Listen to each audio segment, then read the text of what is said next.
and welcome back to another episode of OHKO, a Pokemon VGC podcast. Another regional, said and done. Orlando just finishing up. Joe Brown is back from that, and this week we're going to be talking all about that. My name's Sierra Dawn, one of your hosts, joined here, of course, by my co-host, Joe Brown. How does it feel to be back in New Jersey after you got to spend the weekend in sunny Florida? I'm not going to lie to you, Sierra. I got a lot of sleep on Monday. Like, I slept out of the 24 hours on Monday, probably good 14, 15 of those hours because I was making up for lost time over the weekend of the lack of sleep that I got in Orlando. But, you know, so those are some of the most fun times, right? When you stay up till 3 a.m. with the boys and you're hanging out, you're making those memories, right? Like, that's some of the best parts of getting to travel and do what we love with Pokemon. So it was worth it to catch up on sleep later. See, I'm low on sleep because the fire alarm at my house decided to go off at like 12:30 last night while I was sleeping. And like, first off, they're loud. They're in every room of the house and they blink like blinding white lights when they go off. And yeah, it was going off and screeching fire, wakes me out of a dead sleep. I'm like, I can't find my contacts. Like, not sorry, my contacts. I can't find my glasses.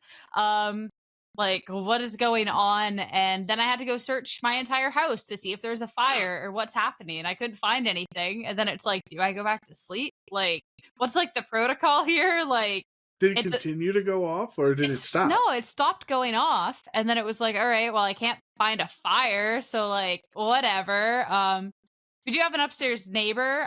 So if he trips it, it will also trip the ones down here.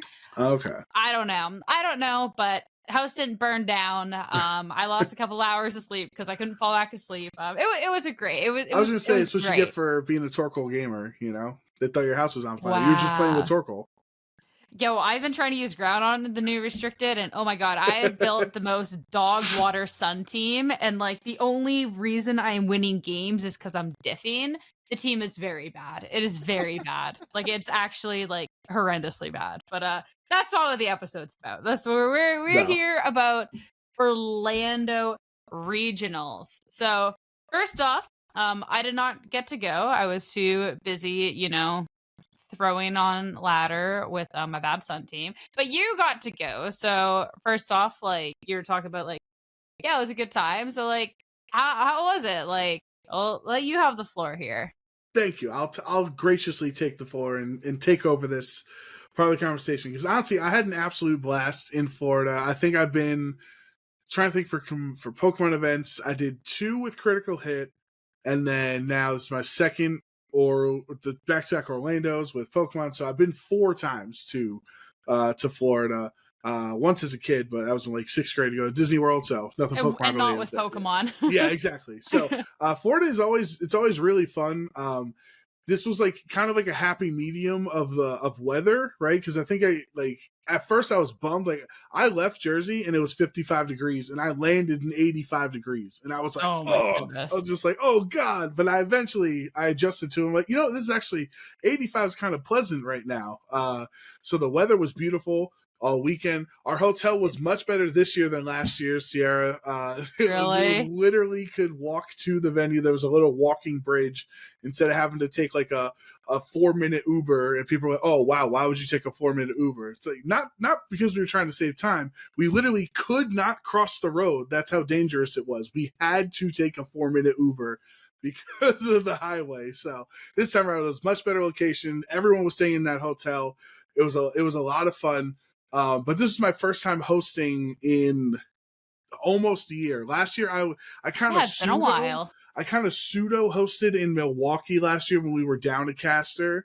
But we kind of all shared responsibilities on that. But I was like the main, like the person who does the recap, right? So that's how I view it. And then before that, I hosted Charlotte last season and San Diego, the first event of last season. So I'd done it 3 times before, so I'm used to it. But we've added so many bells and whistles to the hosting responsibilities since last season. I kind of took for granted how much you've been going through on the hosting grounds. Because oh my god, was this one of the most stressful weekends I have had in Pokemon? I'm not gonna lie to you, Sierra. It's funny because last week after the podcast had recorded. Like, I remember we were like talking about like host role, and I was like, "Oh, do you have prepped?" And you're just like, "Oh, well, you'll figure it out." I'm like, "No, you gotta get on it." Like, it has added so much. Like, it's actually ridiculous. So I don't blame you for being caught off guard by that. But it didn't seem like you were like underprepared at all, because like you like had so many things going on during the weekend. Like, Yeah, well, there were two major reasons for that. The first one, we love our usual director Cameron, but he was not able to make it this weekend on the VGN. So I don't even know if you know this here. Do you know who was the director on VG? I heard it was Luke, right? It was our boy Luke, the Mind veteran himself. Yeah. Luke, for anyone who doesn't know, the Mind is a card game that we were all playing in Brazil and subsequent events after Brazil, where you have to try to get all the cards sequentially in order without talking. You have to use, quote unquote, your mind and talk with your mind to do it in order. And it's a very stressful game. It's a lot of fun also, like even when you mess up, like it's a really good time that all the casters and Paperlight have gotten into it. And Luke and I did the 2-man The Mind one time. And it's been like, that was San Antonio, I think. So that's like, what, 5 months ago? Every time we see each other, we bring up that we did the 2-man Mind. Like, it's a thing that's like built our friendship off of the Mind. So I hate to break it to you, 2 people is actually easier, more than anything. But it is funny because like every event, like the Mind is like the thing. So EUIC, I went and bought a copy because this game is the thing.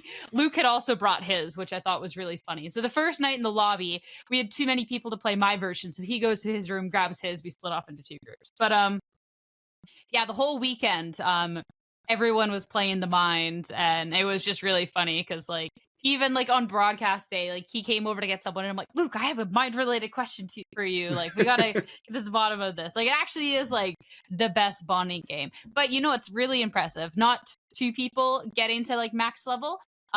It's harder the more people you have. Yeah, we ended up getting to level 8 with 6 people. I didn't even know you could play with 6 people. You're not oh my supposed God. to, because it makes it difficult, right? That is so difficult to have 6 people all on the same wavelength of that's impressive. It was mad impressive. We didn't beat level 8, but like the fact we got 6 people to level 8 was actually just like insane. Like, yeah. I went and found Luke after that. I'm like, Luke, you won't guess what we did. Like, you know, like it's actually. Yeah, I've only ever completed. Luke and I did 2 in San Diego, and then me, you, and Luke in Brazil. We completed. The 3 of us did the Mind. So I've never completed a 4-man. I got so close once with, I think it was Katie, James, and Bryce, I want to say, in Brazil. We got so close, but we did. But anyway, so luckily, we love Cameron, and we're excited for when Cameron comes back. He just couldn't make it this weekend. But fortunately, since I was hosting, Luke and I, we have the same mind, right? We're simpatico. We know what the other person is thinking. So every idea I had, Luke was just like, yeah, that's a great idea. Let's do it. And he's just like, let's see. And he goes over to Dane. He's like, all right, run the graphics, Dane. Let's see if we can do this. Like, blah, blah, blah. And like, there were multiple times where my earpiece cut out, including on the stage at the end of the event, where so game 3 of finals, my earpiece cuts out, like it doesn't cut out, sorry, my batteries die. So I run over to Cody and I'm like, oh my God, my batteries died. Thank God it happened right now. Right? He's like, oh yeah, we lucked out here. He fixed the batteries, goes on. I go on stage and I hear Luke, he's like, all right, and yeah, we're about to talk, and I just got nothing. And I'm like, oh my God, the entire world's watching me on the stage and I have nothing. The entire world. And so I got the cameraman point to me, at least, thank God. So I knew I was on. And I knew I only had time for 1 question each because Wolfe had a flight to catch. And so I'm like, all right, I know the pacing here. Hopefully they know the pacing. And then I just started to talk really slow to give Dewey and Len enough time to get to the lounge because I didn't know how much time they'd have. And I was like, and I think it's about time to close out the show and head over. Like, I tried to elongate it as long as possible. And then I hear Luke Mayer at the end. He goes, well, here we go. Because I guess they weren't ready to start to start over yet. So I tossed it over. And it ended up working out fine. The guys killed it in the lounge. But yeah, when you kind of live and die by that earpiece when you're hosting, and when you don't have access to it, it's you feel like you're on an island by yourself. It's funny, like, talking about the you slowing down, because, like, so they know that you're about to toss, but you're trying to give them time, because, I had to do that for a Valorant broadcast once. It's funny because, like, I heard you slow talking, and when you're a host for long enough, you know. So, Yeah. like, I saw that on broadcast, and I knew. Like, I didn't know your earpiece went out, but I know exactly what you're stalling for. But there was a Valorant broadcast where, basically just like from one event to another, they just changed the run of show. So it wasn't an earpiece thing, it was my mistake. Normally we toss during the agent select. This next event we were supposed to toss after the agent select. So I tossed early, and then I already was starting to toss it, so I couldn't undo my toss. But then I start like kind of rambling and talking really slow, so I was like, they can give the casters at least a heads up before I toss it, and then send it over, and then they're ready. But like, it's things like that. Like once you host long enough, like you see it, Yeah. you know. Yeah, you definitely. Yeah, you messaged me right after the.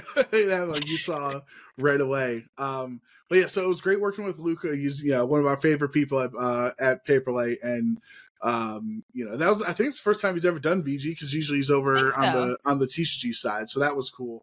And then the other reason that everything works so smoothly is we got to give Daniel a bunch of credit. As we usually have 3 producers for 3 events, right, on Pokemon's end, and Daniel was the only producer there, and he was running his head on fire for Go and TCG and VG, and like everything I went to with him, I messaged him throughout the week getting set up, trying to prepare ideas and stuff. And he was just super supportive. He was like, yeah, let's do it. Like, it wasn't like, oh, we'll sit on it. We'll ask this guy. Well, let's check with like the HR team, or like let's check with the law team with the exact wording on trivia. Like, it was none of that. He was like, yeah, you want trivia? Go do it. Oh, you want to play Pokemon Snap? All right, go set the graphics up with it. You know what I mean? Like, he was just like super supportive and like in on the ideas from the beginning, which like it made it feel like, all right, cool. Someone else thinks this is a good idea. So the odds that we're both wrong is probably less than if it was just me that thought this was a good idea. Or at least if it is wrong, at least he approved it. So like you can just like, it's not your fault anymore, right? Yeah. So from that point, I was playing Snap on Thursday. And then I had forgotten to answer the question why I didn't have the account set up before. I had forgotten that you have to slowly unlock all the features in Snap with the Pokeflu and the ball and the Pester Ball and the fruit and everything. I forgot in the Zoom, your faster cart or whatever. I thought you just had those tools available. And once I started up the game and I saw I had no or fruit and no flute or anything, I was like, oh my God. So I went through the whole game. I stayed up late. I stayed up that was probably about 2 or 2:30, was getting all 62 Pokemon. I was waiting for Mew because I wanted to do Mew on stream, which we never got the opportunity to do during downtime. And then at 2:30, I was like, oh God, I still haven't written my trivia that I told Daniel I would email him to. So Daniel got an email from me at like 5 a.m. of all the trivia questions. Like, I sat there for like 2.5 hours just looking at every Worlds team, every winner in the Masters Division, like what were some questions I could come up with. And I think overall those segments, they look pretty good. And I think, people had fun at least guessing along at home. So I would say it was a success. I definitely saw like good things about it, though. There is like the one trivia thing where it's like kind of ambiguous, like what year the World Championships actually started. So I know there was conversation about that. That's a great question. So I went back and watched the VODs, and I saw multiple people saying 2008 should be the first year, so Japan should have 6 world titles and USA should have 4. And so I went to the official source. I went straight to Pikachu's mouth, aka Sir Scott Glaza, who works on the website. He has all the information. He credits to Scott. He did the research. He found the information, and basically what it comes down to is 2008 was called a Pokemon video game showdown held in the event between just American and Japanese players. So it was not a world championship event, and it was single elimination, and there was no circuit revolved around it. So the Pokemon video game showdown of 2008 does not count as a world championship title, similar to, if you're wondering, similar to how Pokken Tournament was played in Boston, yet that's not a world championship, and Pokemon Go was played in Washington, D.C. So the argument, well, it was on stream, it was at Worlds, those are two other times that we've also had games presented and shown on stream at the World Championships that do not qualify as a World Championship match. 2009 was when the video game championship circuit started, and that was the first season that you had a winner, winning it through that whole system. So that's the delineation. Okay. That was just like so complicated. Like, why do they have to like make it that complicated? You know what I mean? Well, I can understand it because 2008, like as a showdown between two countries, it's technically not a world championship, right? Like you don't have, Korean players or Spanish players or players from South America. Like you weren't really showing a world championship. I guess I can see that. But I can understand people like who want. Like I talked to multiple people that are on the 2008 side. I talked to other people who are on the 2009 side. It's just, fortunately, on my side is Scott Glaza, So I think what makes it confusing is that it's like one was like it's called like the World Championships, like the video game World Championships, and then like the one before, the one that's like was invitational more so, was like this is at the World Championships, but it isn't like, it's weird on how it's even called, like whether it's a championships or not. Well, yeah, and it's just the dark ages of VGC, right?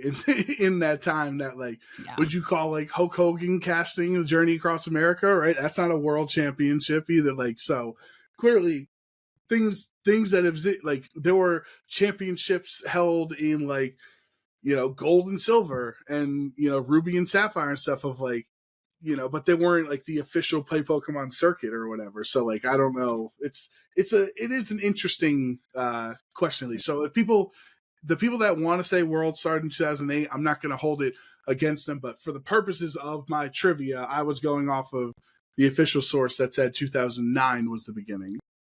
That's fair. So yeah, you had the trivia. You got the Pokemon Snap. So like, I saw something, and I didn't watch all like the vamping sections. I am sorry. That's okay. But apparently there was like some sort of like issue with Snap at like the beginning or something, or like what kind of happened there? All right, so we were using like they're like kind of Pro Controller-esque controllers that they have in the lounge that are like wired, right? Yeah.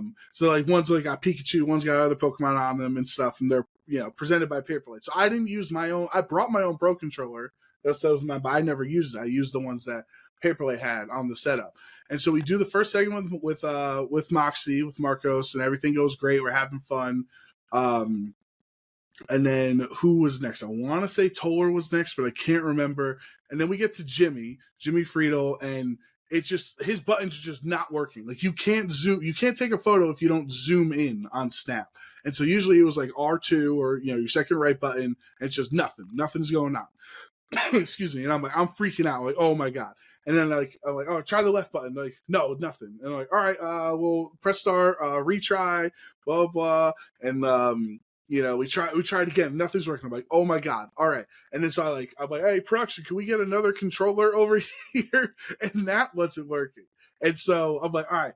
Well, I didn't know if I was allowed to show my home screen and stuff, like because some games are not Pokemon games, right? Like I had Fire Emblem on there, I had like other Animal Crossing and stuff on the home screen. Not only Pokemon, how dare you? Exactly right. I also didn't realize that my avatar is Samus from Metroid, and I didn't know that was going to be shown the whole time because you can see your avatar when you're playing in the N64. So that was pretty funny. Nice. And nobody told me to change my avatar to a Pokemon. So.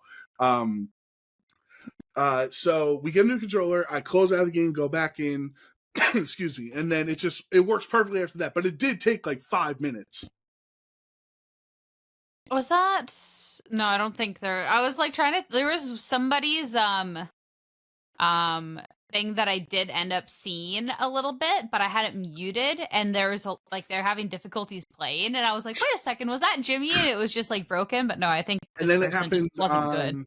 It happened to Ben on day 2 as well. Oh, maybe. Okay, actually, no, because I didn't actually want to say who, but I think it was Ben. So that makes sense that the controller wasn't working. I was just like, oh wow, like he ain't great at Snap, right? But I had it muted, so No, but I give them credit because like some of them had never, like Toller never played, Ben said he never played, and they were still willing to have fun.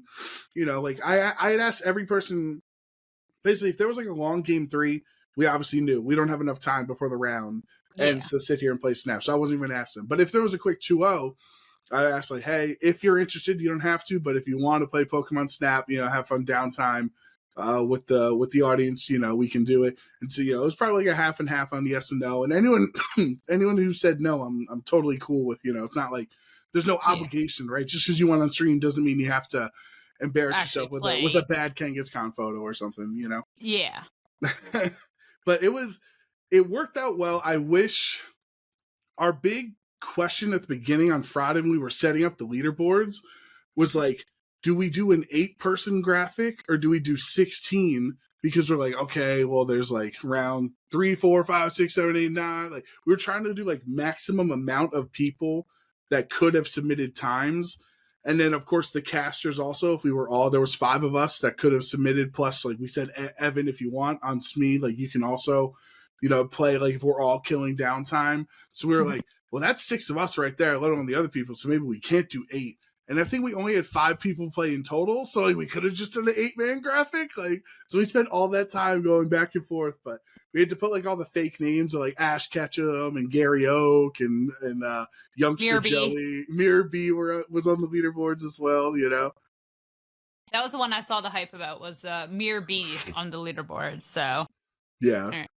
Was it So at least fun though? Worked out. It was fun. It was stressful because people hadn't played Snap in so long. They're like, okay, press A, press this, use your L3 and R3, like use it, like just trying to explain it to them. And like, I do think there is merit to it if we started it earlier in the season. Like the way I explained it to you in the video I sent to Daniel and to Luke was the Scion Speedway event that the LCS did for League of Legends for their teams. Like they would have, you know, Cloud9 would win their match and then they'd interview a player from Cloud9 and then they would play in Scion Speedway where they'd play a Scion in League and he'd have to race from one you know, side of the map to the other as fast as possible through the course and stuff. And so like that was, and then they kept track of it the whole season on who had the fastest Scion Speedway time. So I wish if we started this earlier on in the season, we could have done, you know, kind of remember in Portland when, you know, Alex Underhill did this or, you know, something like that. But alas, it took too long to set up. So is what it is. But alas, that was not how it happened.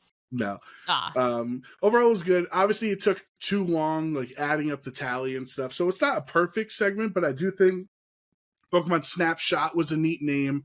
I do think it was a better like well, not like a break than just like the same video of like the same junior that won LAIC again. Yeah. You know what I mean? Like it was it's better different for the audience. Yeah. Yeah, no, like it seemed like there was a lot of like different things that were going on. It wasn't just the videos, which is of course good because that's like the goal in it all, right? So yeah. And then even I didn't realize how stressful, like I knew it was going to be stressful doing the pre-recorded segments like out on the floor, but like you really need lightning in a bottle to strike. Like when you reach out to a player, I'm like, I'd reached out to like 5 different people. It was like, hey, let me know if you have a quick 2-0 in any of your rounds, because then the same time we have a quick 2-0 on stream, maybe you can come in and do an interview. And so that's how I got to Moxie. Excuse me. And I had multiple people every round, like round 4, but okay, I'm done fast. Round 5, okay, I'm done fast. I'm like, all right, I'm trying to get you in, I promise, but like just the round timers weren't working out, and like sometimes we didn't have access to the lounge, and I think I did like 7 floor interviews in total. I think 4 of them were trivia and 3 of them were interviews, and like it's really tough to play in. It honestly, it really, really is. Like, and like you're right, it's like lightning in a bottle. Like even like the one interview that I did a few events back with Sean Evans, you know, James Evans' dad. Like right. That was literally like I go out there like, who can I? And then it was like, so it was kind of like half like pre-planned because like had messaged him that morning like, hey, is this okay? And then we go out, we see him. Oh, this works out perfect. Full. But like a lot of them, it doesn't work out that way. Like, you can plan as much as you want in advance, but if like they're not available that same moment you are, like, you're toast. It's done. Like, that's it. Yeah, it ended up working out well on Sunday morning because I was able to get 2 of the interviews done that I couldn't do on Saturday because we ran out of time. But it's a lot of like, you also don't know when production is going to air your segment. So like, I don't know if you ever saw that I had tossed to myself multiple times. I don't know if you've ever done that. And it's a very odd feeling because I'm usually like, oh, Evan and Dwee or Len and Dwee ready to take the action away, take it away. Or but oh, Jake, take it away, Jake and Gabby. But like, I always say that take it away, but it's to myself. So it's like very hard to structure that toss.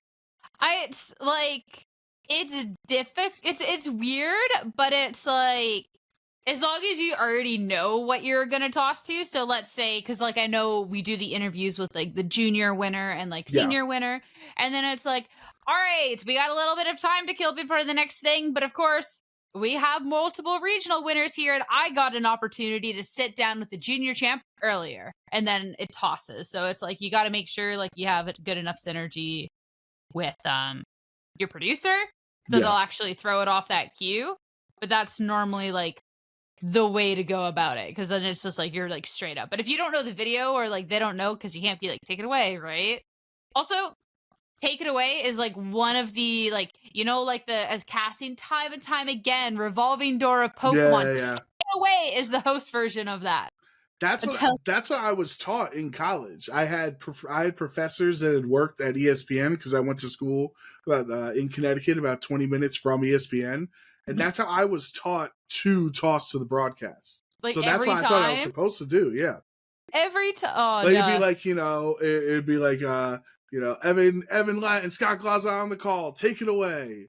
Like, that's how I was taught to do it. So I'll stop. You know, I'll come up with other words. You do you. I mean, I've heard the time and time again, quite a few times. You know, the casting career. You know, the revolving door of Pokemon. You know, it's the crutches because it's funny, right? But like, yeah, I think it's weird because I think too, like, it's not bad, but it's like, it's the same thing. It's like, oh, time and time again. It's like, okay, it's just, how can that be explained differently? Right. You know, now, I do have a question for you on the trivia. Did you like how I handled it? Where if you saw it, I had the 5 cue cards, and instead of just me choosing one of them, I told them pick a number 1 through 5, and then when it was 4, pick a number 1 through 4, pick 1 through 3 or whatever, right? And like, I felt like that was a more fair way, because like, I didn't want people to accuse me of like, you know, Brendan's one of my best friends. I didn't want people to accuse me of like giving him the softball questions compared to a harder section of 3. So like, what'd you think of that? I didn't watch it, but I feel like that sounds fine, right? Because like, it kind of like makes it seem like players' fates are also in their own hands, and it was like an extra little like element to it. So like, and then fun fact, we only had to do it with Moxie because he's the only one that got a question wrong. But the joke of winning a t-shirt, like, they were going to get a t-shirt anyway. We had a production member on side the camera that no matter what, even if they didn't get the third question right, they were still going to win a t-shirt. So it was like sad that we didn't actually get to see that, because it would have been really funny if like someone just bombed all 3 questions, and then they're like still sad, like they're happy they got a t-shirt, but they're like still sad that they got the questions wrong. Like, I was waiting for that to happen, but maybe the questions weren't hard enough. I thought the questions were pretty hard. Like, I had asked them backstage to Gabby and Jake and Len and others, and like, they were like, ooh, that's a tough question. But I guess everyone got all the questions right. Underestimate how big a sweat some players can be, you know? I will say this is a fun fact to shout out to Brady, because this did not make the air because Brady saved my life. So I had miswritten down, and I had forgotten that Arash Ahmadi had Tornadus on his world championship team. So the original question was about which genie has not won the world championships, and Brady's answer was Enamorus, right? The original question was, besides Enamorus, which genie has not won the world championship? And then Brady was like, all 3 of them have. And I was like, what? And he was like, yeah. He was like, you know, Landers, blah, blah, blah, Thundurus on Edu's, and he's like, and Tornadus on Arash's team. And I like looking up, I was like, oh my God, thank God this is not live. And I was like, Brady, you literally just saved my life. You saved my life. Yeah. And I was like, and luckily it was the first question, right? So we were only 20 seconds into the interview. So it was like, we're going to reshoot again. And then I asked the question, which genie has not won the world championship? He's like, oh, I think it's an Amorous. Like Brady played it off really well. My God. So that's my shout out to him. He absolutely saved my life. That was the only trivia question that I ended up getting wrong in the whole. I mean, you said you also wrote them like the night before, right? That is true. So like, because like that stuff is hard. I've been wanting to do a trivia segment ever since like last year, and whenever I'm writing stuff down, like I'd always get tripped up, and I'm like, I can't do it, and so I've never done it. Yeah, it's tough. Like I just basically like I was coming up with questions first, and then placing the difficulty. You know what I mean? So I was like, ooh, an interesting question is, what Pokemon has won the World Championship 3 times? Like, and then I would decide if that's like tier 1, tier 2, or tier 3. And like, I'm overall I'm pretty proud of the questions overall. Like, I thought it was really fun. I know some of the other casters, like, they've reached out and they said like they want to try to build upon it, and we can like try to make it more of a thing, which I'm happy to help any other casters that want to ask trivia questions, because like it's cool, in my opinion at least, it's cool to like have those storylines throughout the game, like for other new players who don't know what happened in 2012, or you know that Empoleon won the world championships in 2009, but like also for the old veteran players too, to kind of reminisce. Like I think the trivia is like a good way of connecting that bridge between the new school players and the old guard. It's also a fun way to like celebrate the game. Like I think like the history of the game should always be included somewhere. Like the very first like time that we've really celebrated the history was the Claim Your Glory video that had the whole Station Park Pachirisu moment, right? And like that was a really cool way to like immortalize the moment. And it's like if you didn't know the moment, well then you're going to know the moment after that. And it was a piece of VGC history. So it's like trivia is not the same as the Claim Your Glory video, like don't get me wrong. Yeah. But for anyone who's like newer that's watching and is like, oh, okay, like really, and looks kind of more into it, like it's good to like have that. So yeah, I think that's a good point. Well done.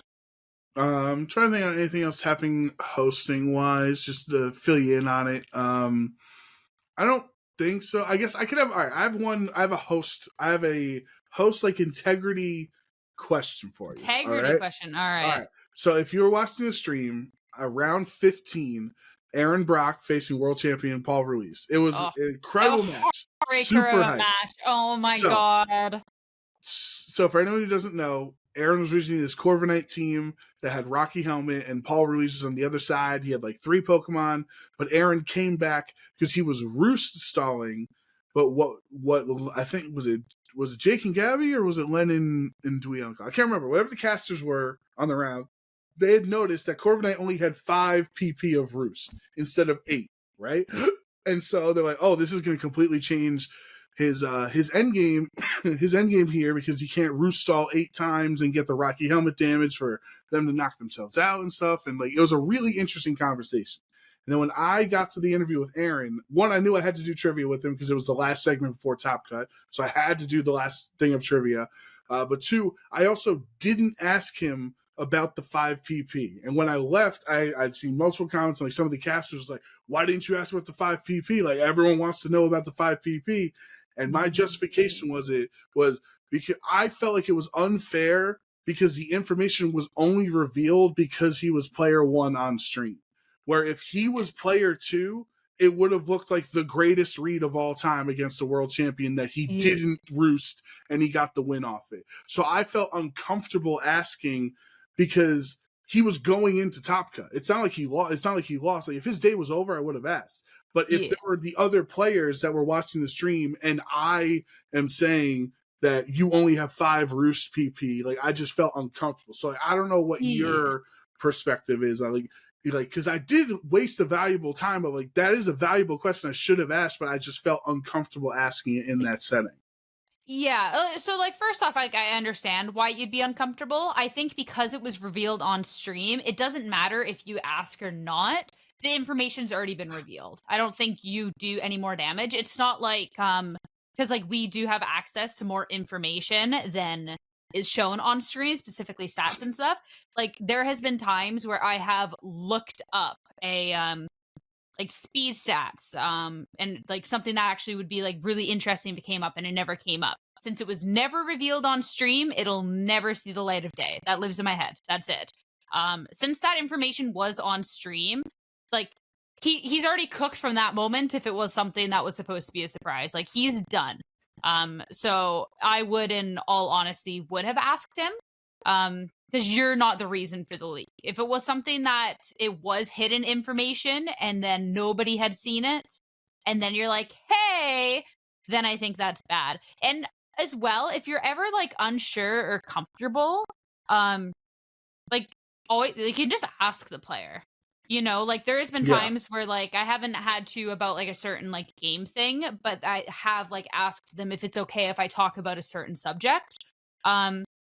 Because then it's a good way to like kind of gauge his own reaction too. Like if he's like, I really don't want to go into that because I didn't want that information out there, then it's like, okay, like I will not talk about it anymore. But if he's just like, oh yeah, like whatever, like since we do have a minute, that's kind of like the nice little luxury of it, you know? So but Okay, yeah, I would have brought it up. saying. The casters already called it out, and like if players are scouting for information, they're never gonna do it for the interview. They're gonna do it from the thing. And like honestly, like it sucks, but also the player can just say that they don't want to talk about it. Like I remember NAIC last year. I was so embarrassed by this, but Joe Garte was playing basically against the same team archetype for top 8 and top 4. And it was a really, really tough matchup. And then I was like, oh, like, how do you then find your path to victory to like overcome this? I know it's a tough matchup. And he's like, yeah, I don't really want to talk about that because I have to go play my top 4 match that's against the same type of team. And I felt like I'm on the IC stage, right? The international stage. And I'm just like, dang, like you're not wrong. Like you're actually totally correct in that. But like that's honestly the worst that would happen. You know, like you're still fine. That sucks, but it's like and whatever. Aaron's good too. Like we ended up with some other fun. Like I don't know if you saw his trivia questions, but funnily enough, he was the last cue card I had, and on the last cue card had the question about G-Sock Lee's Garganackle, and Aaron actually lost to G-Sock in top 4 of San Diego. So I was like, Aaron, you should be very familiar with this question. And the question was, what was G-Sock's translation type on his Garganackle? Just poison, right? And he was like, it was Tera poison. He beat me in top 4. And it's like, oh God, Aaron, I'm sorry. Like, yeah, it was poison. Oh my God, yeah, he's a good sport. That actually, like, I like the moments when you can kind of call back to like someone's like history like that too, as long as they're a good sport about it. Like, heartbreaker match, like you know, like yeah. Other ones maybe not, but that one would be good. Yeah, we reminisced. We talked about his Dreadnought on that team, and you know, like some of the other fun. He made day 2 at Worlds and stuff. You know, so I definitely give him his shine in the interview. It's not like we just like. Hey, like, remember you lost to Garganackle? Like, we still had positive things to say. I assume so. It's like, it ain't your first rodeo, you know? Like, that stuff's important. But I figured you would have known.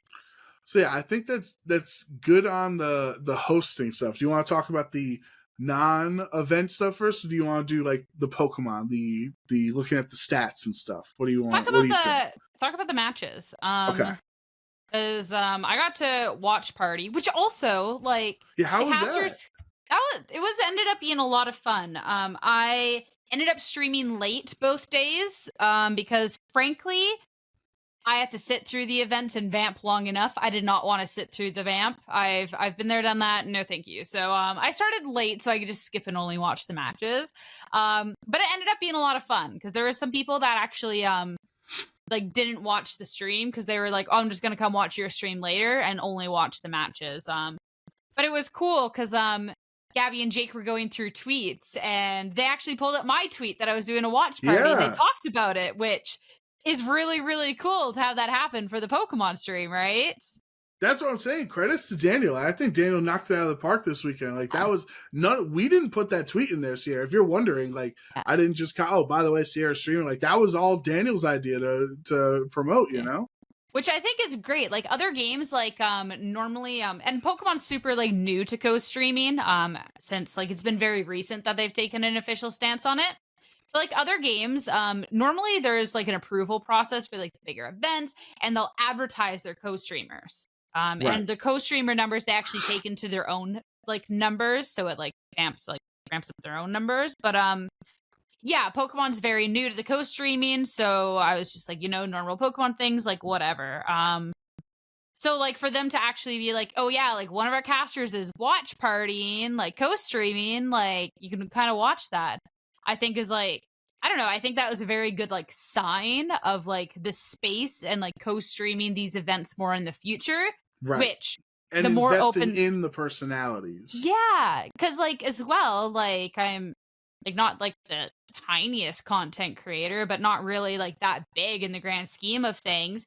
But if Pokemon's like trying to get more watch parties, like there is some big VG and like big Pokemon personalities that I'm sure would gladly sit there and co-stream it if it was advertised a little, So I think Yeah. that's great for the viewership of the game and even like the growth of the game.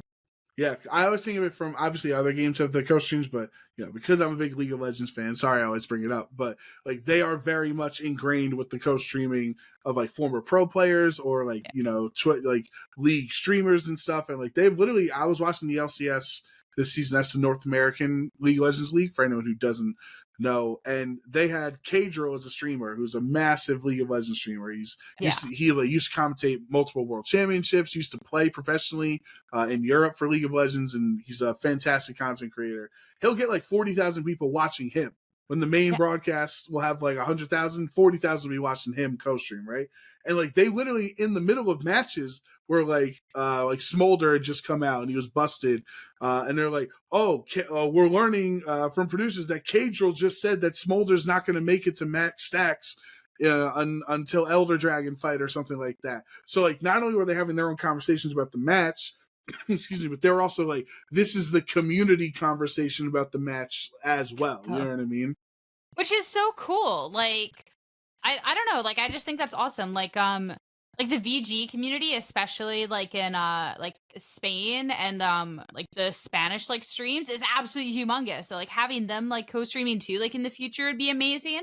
Like it does so much for the viewership too. Like I think like people's thought is like co-streaming like takes away. And I do think for like smaller, more grassroots streams, it does in a sense because they actually really need the viewership numbers to push the sponsors. But for Pokemon, it's like they don't really care. But no, it's only great. Like even with VCT Valorant Challengers. I think the main broadcast gets like 3,000 views. It's their tier 2 league, right? Depends on the team. Tera gets like 20,000 live viewers, like while he's watching.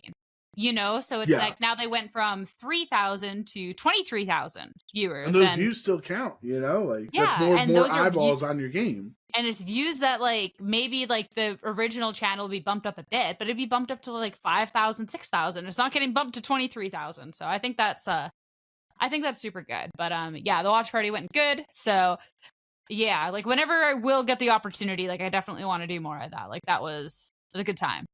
Maybe we have an OHKO watch party if there's ever a regional we're both not on. Maybe. I will not say hurtful. Any proof. That's hurtful. Well, that was the softest no I've ever heard in my life. Well, okay, so it's kind of you're putting me in a weird spot here because OHKO's not my only content. I have my own content, so you could have just been like, yeah, it sounds like a good idea. One day we'll see. But you're like, pause, maybe. Well, I could have to see like how I like feel about it. Like it's not like but I'm not just gonna be like, oh my god, yeah, that sounds so great, and like lie to your face. Yeah. Like I respect you enough as a friend. I'm not gonna like straight lie to your face like that. Like I'll soft lie to your face. Like a good friend. Thank you. Yeah, no worries. Kind of, Yeah, for sure. So like you know how I feel about it. Yeah. But, anyway, congrats, Wolfe. Right? Yeah, Pokemon. Yeah. Yeah. So so we gotta talk about the finals, but really do want to get serious here for a second, because obviously with this entire event, there has been a lot that has transpired with the second place individual, Neil, after things came out. There is a lot happening. With the podcast, especially with our positions as casters, the specifics of the situation is something that we are not necessarily comfortable going into on this platform. If you're interested in the information, there is definitely a lot of it out there. The one thing that we do want to say is, of course, trans lives matter. It's a big thing. Trans individuals very welcome in this community, and that is a stance that we do hold. So we don't not condone the actions and want that to be clear. We are going to be talking about the event in the finals because we do want to be recapping this finals and talking about, Wolfe's victory. And that's a little bit of hard to do, completely ignoring Neil. So that is something that we did want to say beforehand. And yeah, that is that. But yeah, I have to say, like, it's honestly, it's a difficult conversation. I completely back everything you're saying, yeah. Sierra, and for anyone saying like, oh, it's tough for us to get in a position, but like his behavior is unacceptable, his opinion is unacceptable, and we don't want to really waste time where other valuable conversations have already taken place on this topic. We want to talk about the Pokemon aspect of it instead of his poor behavior and poor opinions. So we can't not talk about the finals match without referencing the player involved. I mean, this sounds a little brutal, but thank goodness he threw, or else it would be the really... yes. We could have had a regional winner here that was definitely then not where people would have liked that. Because they'd have to keep the Sableye image on the I'm actually wondering how they would... That is a completely different... That is a reality we don't even have to like think about. But yeah, that final, I have to say, was absolutely crazy. So... for anyone who has not watched it and plans on, obviously spoilers, because we were going to be talking about it, but like a 3-game set, like, and going down to the wire how it did, I was co-streaming that live and I was screaming in my chair.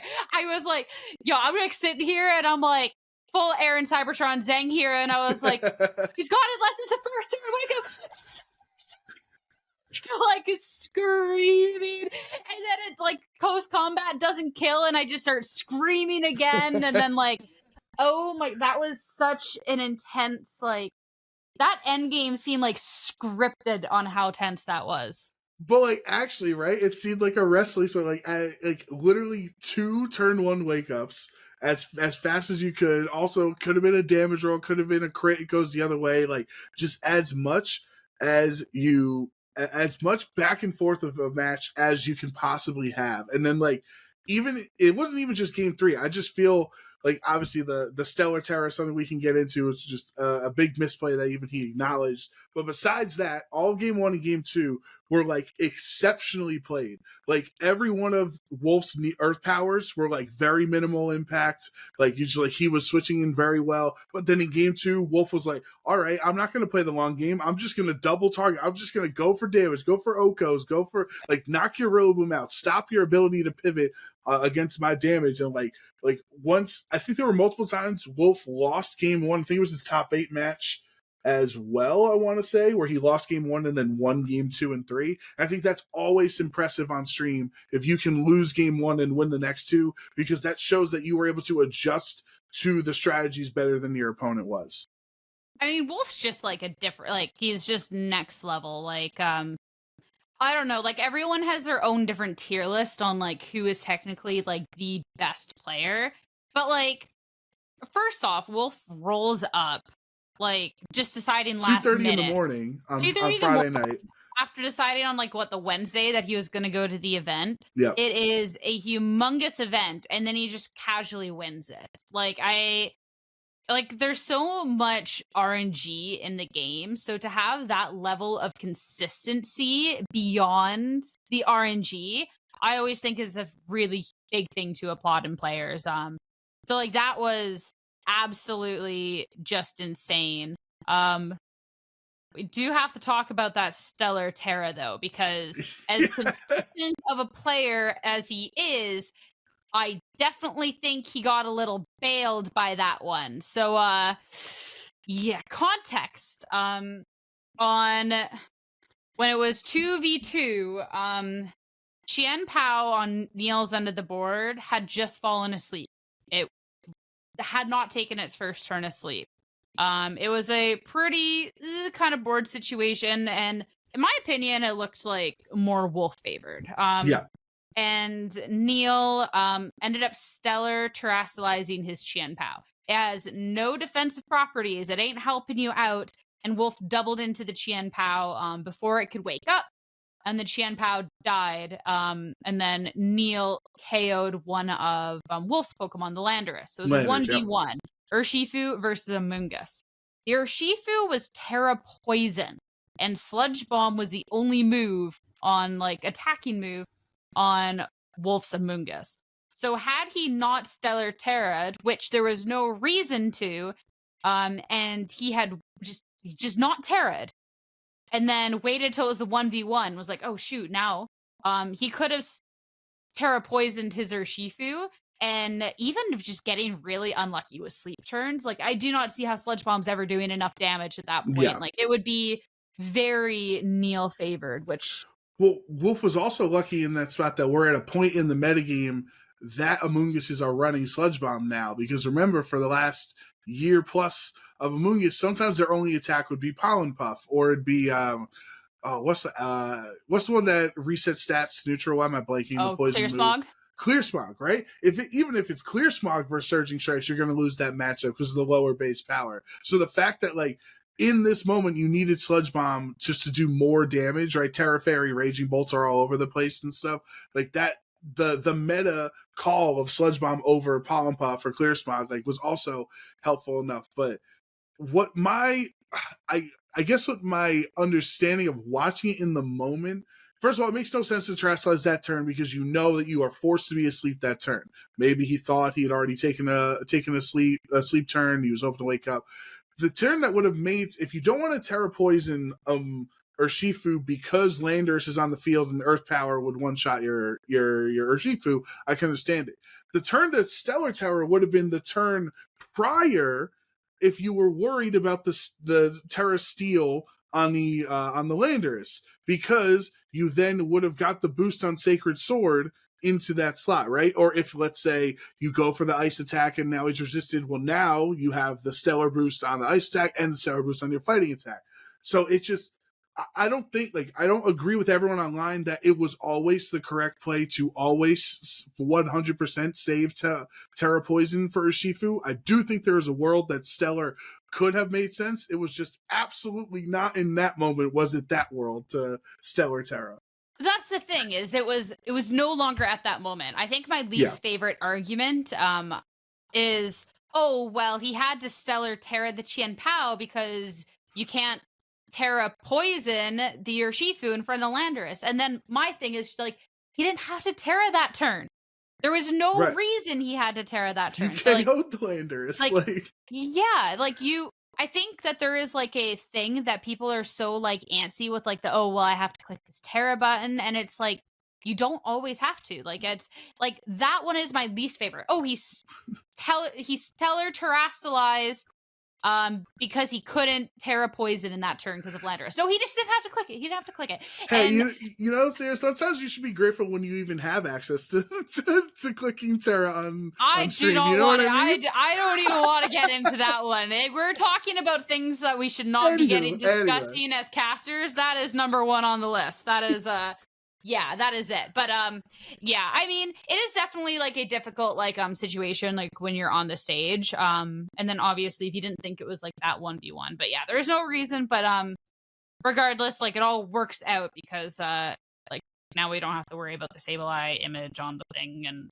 all that stuff. Do you know, because I saw Justin Tang tweet that he had to go for close combat crit. I was talking with Dwee and Len in the finals as well, and they said that the Surging Strikes wouldn't be enough. Like, I think he lived on the Amoonguss lived on, like, I think it was like 6% or something. Like, do you think that he had to go on the close combat? Like, has anyone actually run the calcs and seen, like, could the Surging Strikes maybe have gotten it? I think we were, like, talking about it and roughly looked. I think the Surging Strikes was, like, it wouldn't have been enough, and somebody, like, took, like, actually looked at the pixels and then, Yeah. like, times it out, and, like, surging, like, it just wasn't doing enough. It was close, but, like, not quite it. I would be curious, like, because you'll never actually know, like, unless you know how they're trained and Yeah. stuff, but, like, looking at how much it was doing, I don't think it would have. And I Maybe when mean we get our Wolf recap, I won the another biggest video, regional yeah. ever. When we get that Like, recap, maybe he'll have the calc. yeah, exactly. I have to say though, like, because like that one that ended up being like a nail biter of the match, but like I want to actually go back and talk about Aaron Brock's versus Paul Ruiz's match because Yeah. like I like because we kind of like only half talked about it and like I cannot express like how close that was and how bad I felt for like I like had a tear in my eye like seeing the look on his face with that realization like had he just clicked player blitz but like you don't know You that don't in the know. You're playing moment. off right. Yeah. Optimal decision Oh, would be your opponent has 8 PP of Roost. So why are you going to assume that everyone else in the room is playing optimally, but your exact opponent right now is not? yeah, It's and like tough to you're assume that.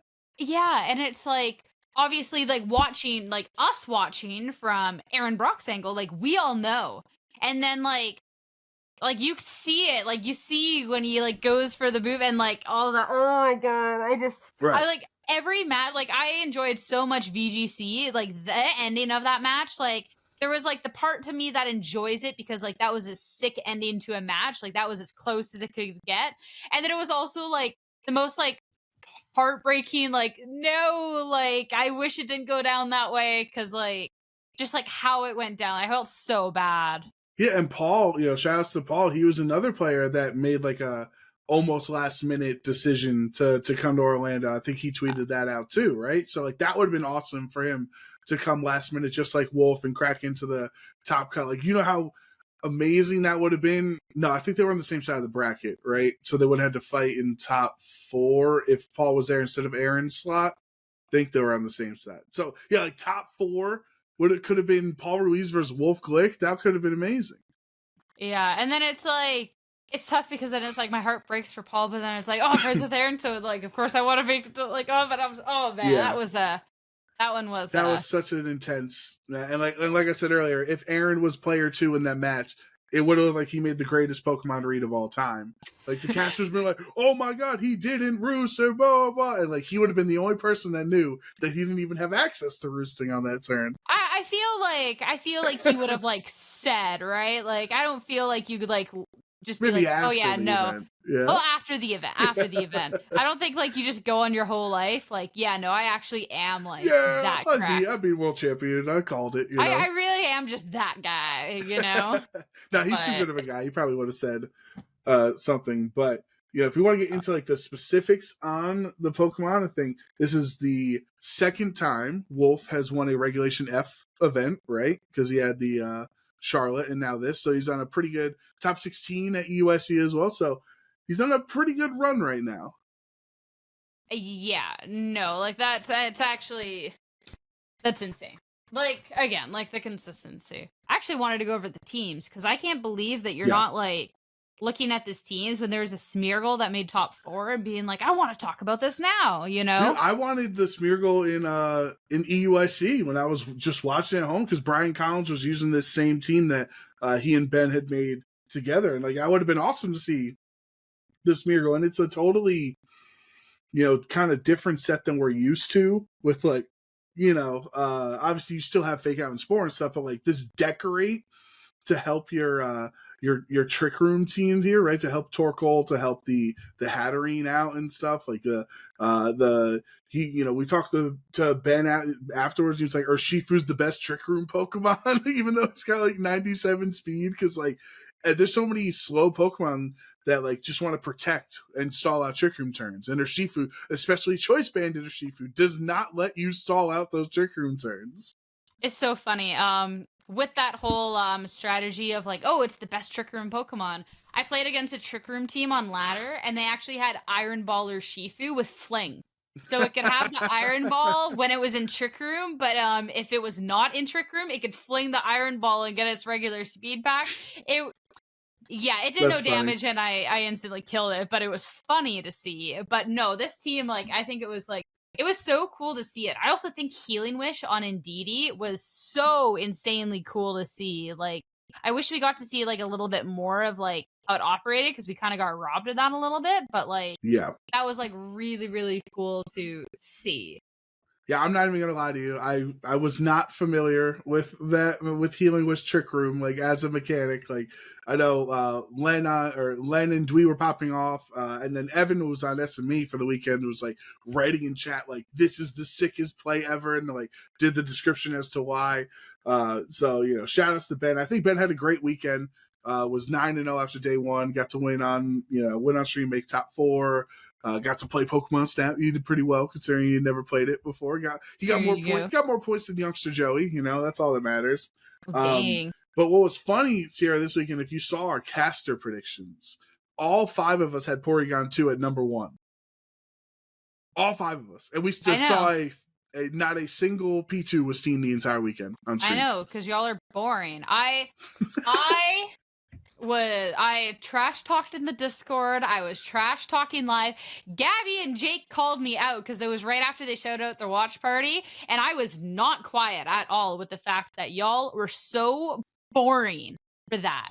Like that was like so basically the context, y'all, is when we started with like the caster predictions, like there was no limitations on it, right? And I was just like, guys, like we should make like a gentleman's agreement. We don't pick from the top 12 because that's boring. And that's been going to like varying degrees of success. Sometimes people have like, you can tell by like the caster picks who was like staying by the rule and who decided to be boring. Like when everyone was like putting Iron Hands, I forget who it was. Someone put Fluttermane once on their predictions, and I'm like, oh.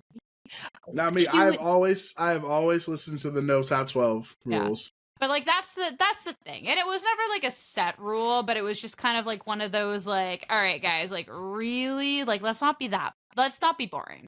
And then we did actually change it, so our producer is now actually like, yeah, don't pick from the top 12. So then what does everyone do? Oh, here's the winning core from EUIC. Ursaluna and P2 technically weren't in top 12, so let's both throw them on the team. And y'all boring for that, Listen, rules are rules. If what I found difficult when I'm looking through, so I go on Peakalytics, right, and I look at the usage chart. And I see the top 12, and then obviously I look at the previous event. We usually base it off the previous event's top 12. So like that's how like remember Evan got his Amoonguss on that one time because the previous event Amoonguss was 13th, and he got to put it on the graphic. So the issue that we have with Regulation F, Sierra, is that if we can't use the top 12, the meta really doesn't fall that much lower than 19th, 20th, and 21st. Like a lot of it's not like super long on the usage that like I can go down to the 34th most used Pokemon and think they have a viable shot of like performing well over the weekend. Like that was the struggle that we all independently came out to. Is like, all right, we're not using top 12, but like, Blood Moon Ursaluna is 15th in usage or something like that, right? Like, all right, I'm following the rules. Let me finish chewing this piece of ice. Finish chewing that piece of ice first. So y'all were like, let's just take the winning core from last weekend and be boring. Let me throw a couple of Pokemon that did really well and got top 8 that did not get, top usage at the last event or like top place. Iron Crown, Regidrago, Hattering, Torkoal, Smeargle, Screamtail, Amora, Chi-Yu, Corviknight. That isn't just in top 8. There are so many things that you can actually pick because we're in a very much so, we'll have 5 Pokemon that are top usage, and then the 6th one, just do whatever the heck you want. Like, whatever, it doesn't matter. That's how I got run away with, like, running Slitherwing. But, like, y'all could have had fun, and then y'all just decided, no. So 11th place was Torkoal, Raging Bolt, Farigiraf, Flutter, Walking Wake, and Hisuian Lilligant. That was 11th place. I'm supposed to be Nostradamus over here and know that Aaron's not going to max his PP on Roos, and I can put Corviknight because it's going to get top 8 at the event. I'm just saying the whole, like, what else are we supposed What to do? I Pick like to literally first of any all, Pokemon. if you want to blame me, that's fine. We were all independently lame. I don't think we were equally lame because we all independently chose those Pokemon. So it's not like we all made the decision together. Well, what I like to do often with my predictions is I used to like to have a theme to it. There's a thematic, like, there's been multiple times that I have put 4 water type Pokemon or 4 fire type Pokemon or 4 tailwind Pokemon, different things like that, right? That are 4 supportive Pokemon on the list. So I like to have a theme. So my theme was Trick Room. As the guy that did call that Trick Room was going to win EUIC, I think I'm allowed to have a victory lap and say, by the way, I was right that Trick Room was going to win. So here's my 4 Trick Room Pokemon. And I couldn't put Frigorap because it was 12th on the graphic. So I had to put Cresselia because it's essentially, Psychic type Trick Room center there. So I like to be thematic with it. Most people just choose 4 very valuable Pokemon that aren't in the top 12. My issue this week was that people had similar strategies to me. If they had Iron Crowns and Tingloos and Dondozos and stuff, I wouldn't have looked that lame. No, well, that's the problem is y'all decided to all just like be boring. And then y'all were like, oh, we're all boring together. Let's line up where these are. So it actually does look like we planned That this. is true. That is true. Yeah. So yeah, I was literally watch partying. Like every time that graphic came up, I was like calling y'all out. I was just like, look, they are so boring. Fair.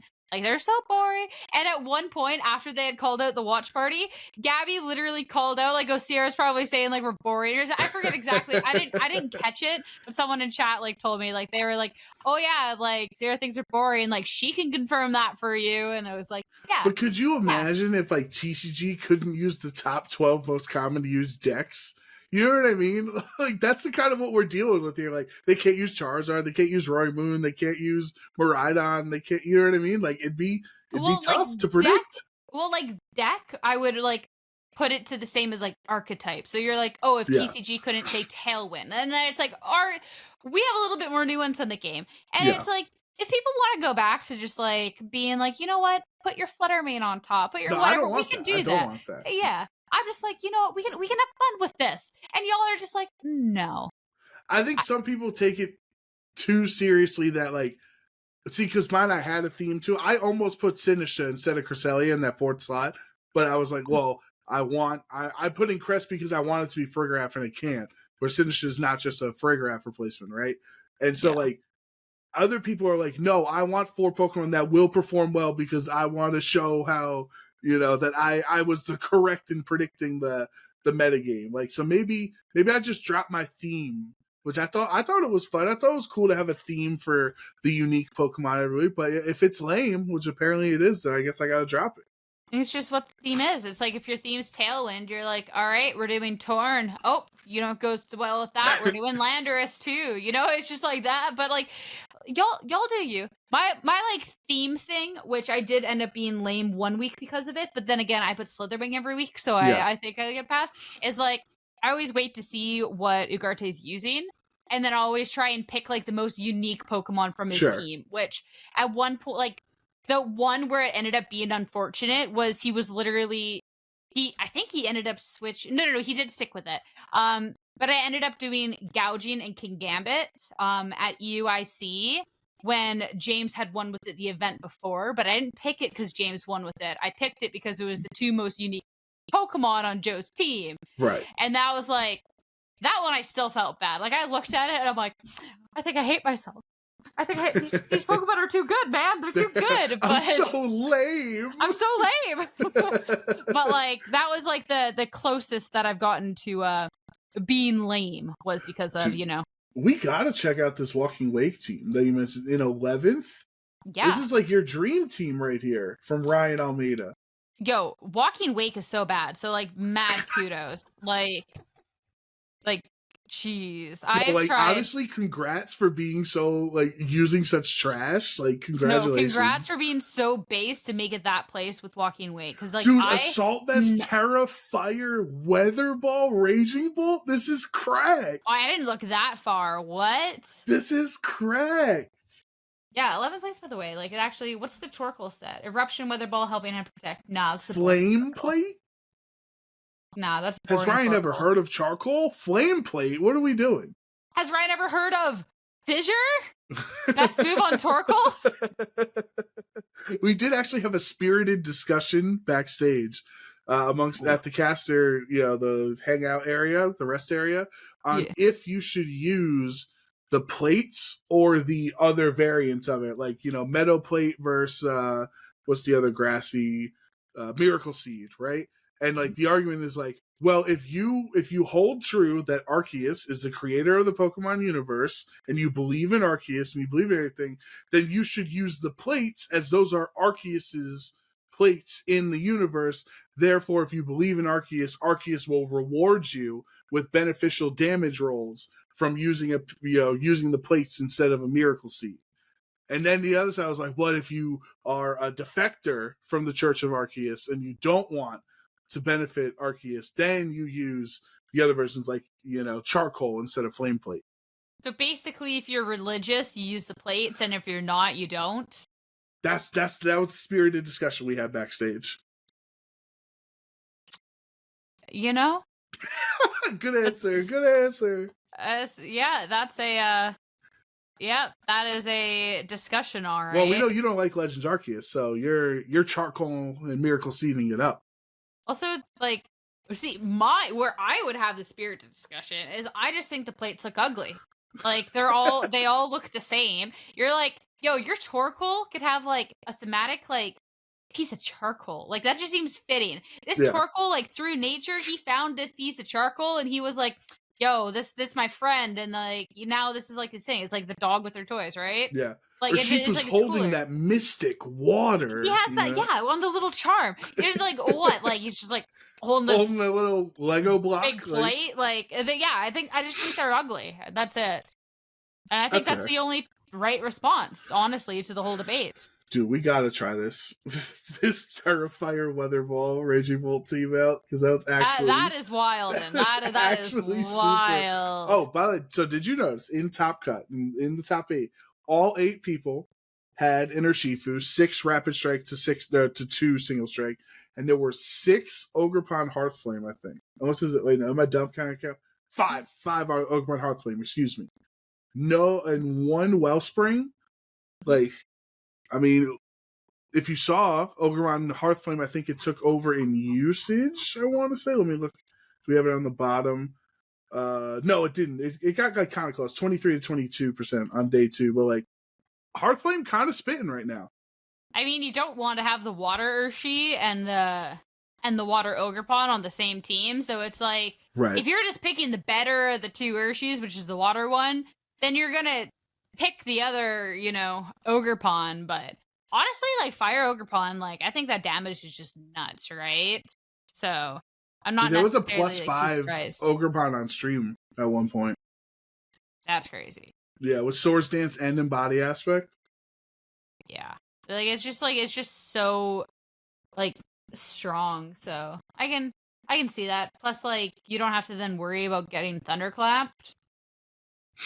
So yeah, that's the other downside on Wellspring. But like, what do you think about this roller coaster that Urshifu Rapid Strike has been? Now that we're ending Regulation F-Sierra, it has truly been up and down, up and down, up and down. And like, there was like all those European events where Single Strike was like 30% higher usage than Rapid Strike. Yet here we end Orlando on day 2 with 52% of people using Rapid Strike again. Like, it's just been going all over the place on usage. Yeah, I think it's like really interesting, like the ups and downs of it, because like, I mean, it's not a surprise, like one goes up, the other goes down.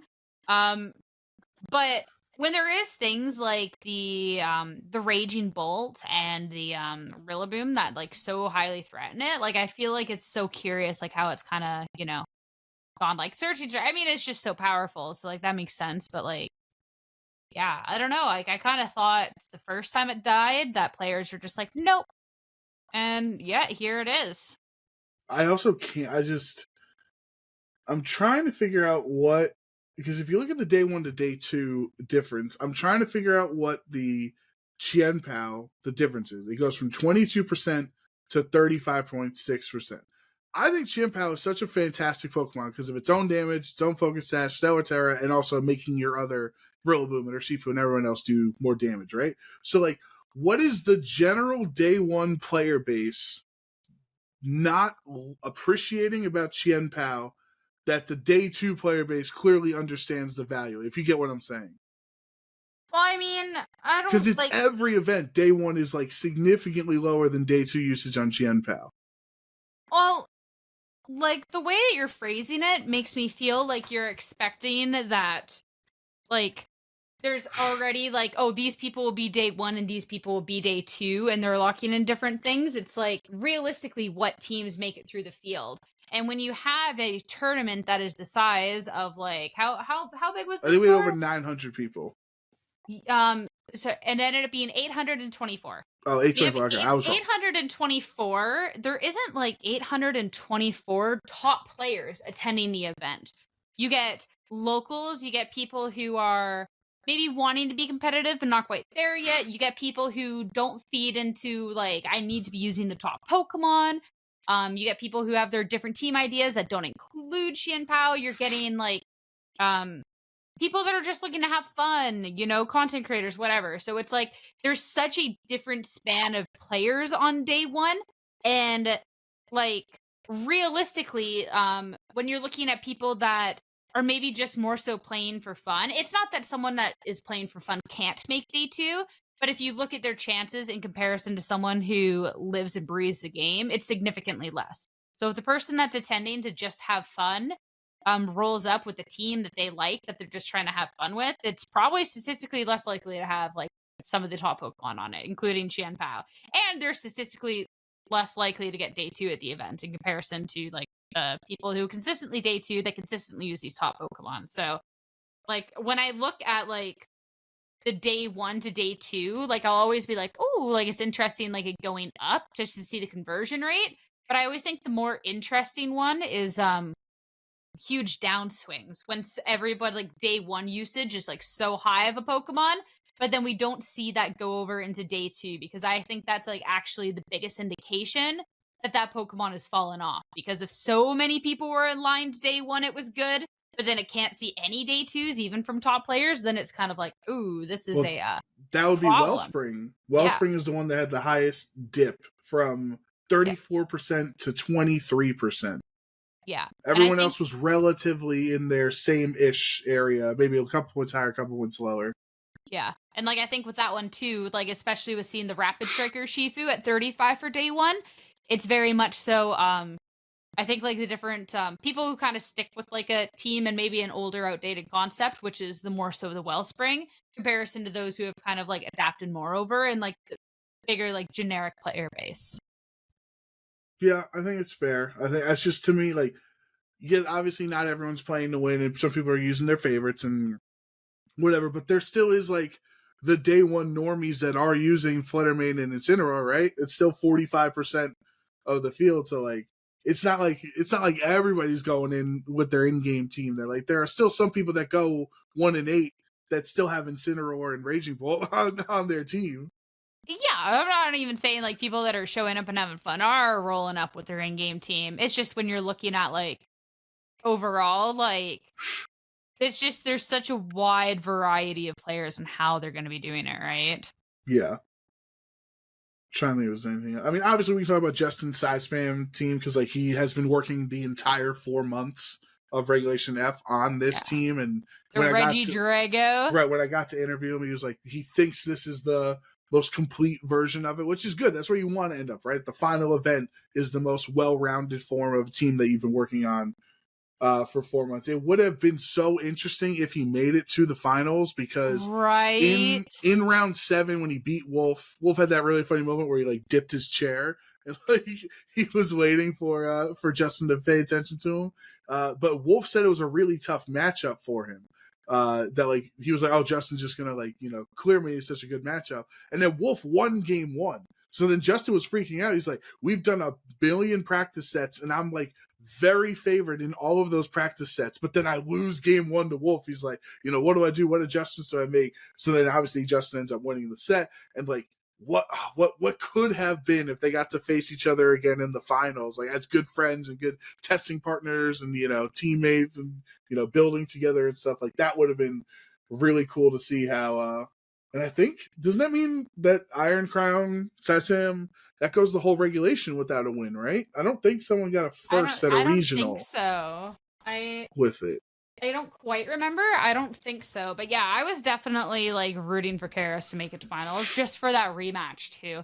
I saw like a couple like comments. People were like, oh, like Karis like snaking Wolfe and bringing like a counter to his team. Like they are, they're like friends. I'm sure they talked about it. Like they were practicing with each other with these two exact teams. Like I don't know. People are weird, but people are weird. But no, that would have been such an epic like matchup too, right? Like just like the storyline with that, like oh my goodness. Yeah, that would have been it. Also, so it was funny because it. I don't know how to say it. Like I was hosting in Charlotte last year when Justin won his first regional. So when Justin won round 7 and then got into top cut and won top 8, I was like, oh my God, I'm the lucky charm here. Like the 2 times I host, Justin's going to win 2 regionals. Like this is, he's got to hire me to host more events or whatever just to do this. He's got to have a stern talk with Pokemon. But unfortunately, that my hopes went out the window in round 4 or top 4 when he lost. But there was a good couple rounds here. I was like, I think it's me. I think I'm the difference in Justin's life. Why he's able to succeed when I'm hosting. I can't laugh too much because I get very superstitious. Like there was like one event where like I noticed like Katie, like whenever Joe Carte got streamed, if Katie sat at her desk like the entire time, he would lose. And the one time that she got up and walked and did something away, he ended up winning. That's and there so was funny. and there was once where he was playing and it was like a really high stakes match, and I'm like, Katie, and I'm like, this sounds really dumb, and I'm like, but whenever you're sitting here, Joe loses, can you go do a lap or something to like grab a drink it was like or something? game 3, and I was like, Katie, can you please just go like take a lap? Like pretty please, if you care about me at all. And she did, and he won. Of course she did. Of course, yeah, she's the best. Yeah. So that's such a funny superstition. It's like not you doing it; it's you telling somebody else to do your superstition. Oh my God, that's so good. Yeah, I just like it mattered. I think the math was mathing. When she was sitting, he was losing. When she was walking away, he was winning. I understand it. Yeah, it was the same math because like he had like the Charlotte from I forget what events it was, but where it was like second place win. Yeah. And the first one I was at home, that was Charlotte. The second one I was at the event working and literally was sitting backstage while he was in finals to watch him then lose. And then Portland, where he ended up winning, he wins game 1, loses game 2, and I think that's how it went the time before. I can't quite remember, but I was just like, oh my gosh. And I'm like, I sat here last time backstage and watched him lose. And now I'm about to do it again. I have to change the course of history here. So I got up and I walked to the front of the stage and I watched there, and then he won. So that's so funny. If you like that. I'm very happy that I'm not the only crazy person. You know what I mean? Yeah, I'm very superstitious. Like, I think I've talked about it on the podcast before, but if I'm ever competing, like people will like see me like knock on my head throughout the day. It's because like it's a superstitious thing. It's like knock on wood, right? Right. Did you ever do those like when you played sports as a kid? Any superstitious? Literally antics? The knock on wood. That was like you're at the free throw line. It's just knocking on your own head. Like so mine is whenever I start to think of something like positive or like start to think of a certain situation and it needs to go a certain way. So it's like, okay, like I'm gonna win this turn unless I like miss this leaf storm or whatever. And then it's like I have now put into motion I win if this hits or I lose if it misses. And there is now a negative that I have actively thought about. So now I have to knock on wood. Okay. Like, or like same thing, like, oh, I'm in a good spot here unless he burns me from this flare blitz or unless I get crit. And then it's like I have to knock on wood because I have now thought of the situation. If I do not think of the situation, like I'm just sitting there and it's like, oh, this is like happening and like they flare blitz me, but I don't think about a crit or I don't think about a burn, it won't happen. But if I think about it, I have to knock on wood. That's fair. Yeah. You've willed it into existence. Do you also have you been following this conversation, this Rillaboom conversation online on where to put fake out in your move slots? Oh my goodness, yes. I don't. So mine is I never actually do what's optimal. I do what's most aesthetic, like which is kind of like 100%. I respect it. Yeah, just whatever like looks best. You know, like if it doesn't look good, like it's not it. I think it's if I'm recalling right, I think like what looks best is fake out, grassy glide, woodhammer, U-turn. That is the move set. Yeah. I completely agree with you. Even just in general, I'm a fake out first, protect fourth gamer. Like I just think that's like I want to have order. I want to have structure to my team. And like you put the fake out or the tailwind or the helping hand or whatever that like supportive move is goes in 1, and the defensive move of protect goes in 4. But like on Rillaboom, that fourth move, well, if you don't have assault vest, you don't have U-turn, right? Or that fourth move could be stopping tantrum instead of U-turn. Or if you have protect, then you got to put protect. But there's no reason for me to move fake out grassy glide to woodhammer because they're 1, 2, 3 no matter what. Well, even it just looks better that way. Like here is my fake out, then I have my first grass move. But it's like if you also look at like the font, like fake out is smaller and grassy glide's a little bit bigger than woodhammer, and then it kind of tapers back down to whatever the last one is. Or if it's stomping tantrum, it's like the same. It's just like it flows. Like it makes sense. And it's different than the 3DS era because your moves were like 1, 2, 3, 4 in this, kind of like a Z. So that was harder because sometimes like you'd want to put your two like Moonblast and Dazzling Gleam. You didn't want to be next to each other, but because of how they're structured in the 1, 2, 3, 4, then they are in the same line. You're like, oh, you want them to be on the same side instead of the same vertical. There's a lot of superstitions that VG players that we go through. Yeah, I don't have to worry about the 4, but like it's same thing. It's always aesthetic. If I'm doing a playthrough of the game, it's aesthetic. But yeah. I've only had to worry about the top down. But yeah, whatever looks best. It's the same with like your team order. It's like it might be like some people might be like, oh well, like if you time out, like what 4 Pokemon is just like kind of safe and like what your lead should be. And like that totally makes sense. Do not get me wrong. That is a super smart thing to do. For me, there is just a certain way that it just looks the best. And that is the way that it must go. Yeah, that's like a really smart and knowledgeable way to approach the game. But for me, I'm not interested. Like, it just doesn't make sense to me. It's just like it's the wrong order. It might be actually like the right way that I would select it every single time, but it's the wrong order, so I can't do it. I do it in duos of like who are the 2 best friends on the team, right? So like Metagross and Whimsicott were always brought together when I played it in Charlotte, right? So they had to go next to each other. And then like Incineroar and Ogerpon were my 2 like kind of bulky defensive supportive Pokemon on the team, right? So they were friends. They had to go next to each other. And then it was Fluttermane and Chimpao. Those are just my like nukes. Those are my damage. Like they're my cleanup hitters in the 6th and 5th slot there. And like I always fight back on the people like, oh, but you have to do your 4 most used in case you time out, or oh, you can't put fake on the first slot in case you time out. Just don't time out. Like you're already in a disadvantageous position by timing out. So if you're relying on you having to win because you can't even trust yourself to click your moves properly, then you got bigger problems to work on. You know what I mean? See, I'm like, it makes sense. Like, I am also just like, well, just like, don't. But there has been times where I've come close or I've seen people like time out because it's like, there's a lot of big decisions to be making, right? Yeah. But it's just like, maybe like, if I'm competing at a higher level, I might change it. But like, for now, it's just like, what's pretty, like, I'm sitting there and I don't have this mental thing of like, this looks bad. then that is already a couple of seconds saved. Because now instead of thinking this looks bad, I can actually focus on what I need to do. And for team order, by the way, for me, it's normally gradient of color. And then like You don't put them in like if you had no. Tyranitar and Lycanroc on the same team, you wouldn't put them together. You don't put Torkoal and Jumpluff next to each other? No. Wow.